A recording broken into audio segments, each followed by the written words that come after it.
Dahil nga may customer na nagre-request na magpapalit siya ng pabo, ay daba, for the go si Inday. Kwarta yan, day.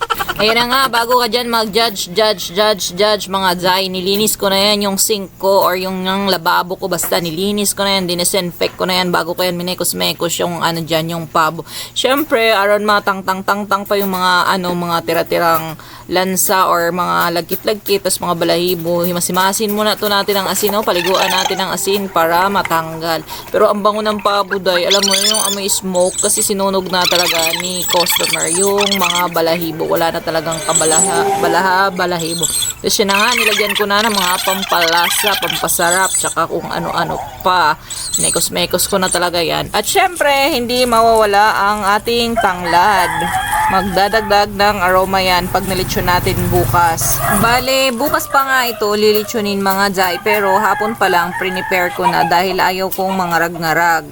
Tsaka may mamarinate pa natin to ng matagal. Hindi nga pala sa akin ang pabo na ito dahil nga ni-request lang ni customer na baka pwede ko siyang litsunan ng pabo at sa kanila yung pabo. Sila na rin maglilinis ng pabo kaya pumayag na rin ako kahit di pa nakapaglitsyon ng pabo.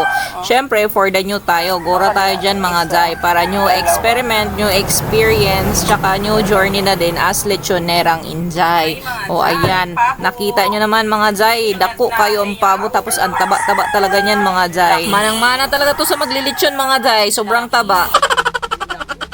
Mga 5.6 kilos po pala yung pabo na yan. Tapos siya na nga. Kailangan kong tahiin yan mga Zay kasi para hindi lumabas yung palaman na nilagay ko or mga pampalasa na nilagay ko. Dito ano na lang ito. Para bukas, isasalang na lang natin ito mga Zay. Tutuhog na lang. Ayan. Kasi kailangan ni customer ito ng maaga. Alam nyo naman, pag pabo ang lechon is napakatagal maluto.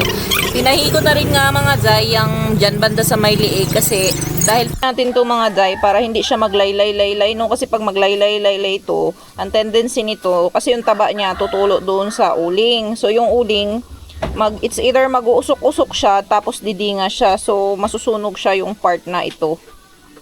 Kaya kailangan nating tahiin para mabawasan yung pagtulo ng taba kasi sobrang taba niya sa loob. Sana all, mana sa nagatahi, mataba.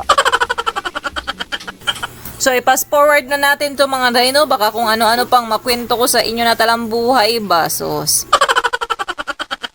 Sa may mga ipapalitsyon nga dyan, mga Zay, litsong baka, litsong manok, litsong kung ano-ano pa, PM is the key. Ay, charot lang mga Zay. Sa mga gusto palang umorder ng litsong manok bukas, meron tayong litsong manok, pang tanpuluts. Tamang-tama yan sa Subarao. PM na mga Zay or magpa-reserve na kayo. Pwedeng-pwede po. Marami pong stock si Inday dito. Naka-marinate. Ready na po ito iihaw. Malay nyo, mag-order kayo ng 10. Mabigyan ko kayo ng discount. So, ayun na mga Zay. Ibuhos na natin ang menekos-mekos na masarap na marinate. Mekos ko na to. At ito'y i-cling wrap ko na para mababad sa freezer or sa rep. Di, tulungan mo ako.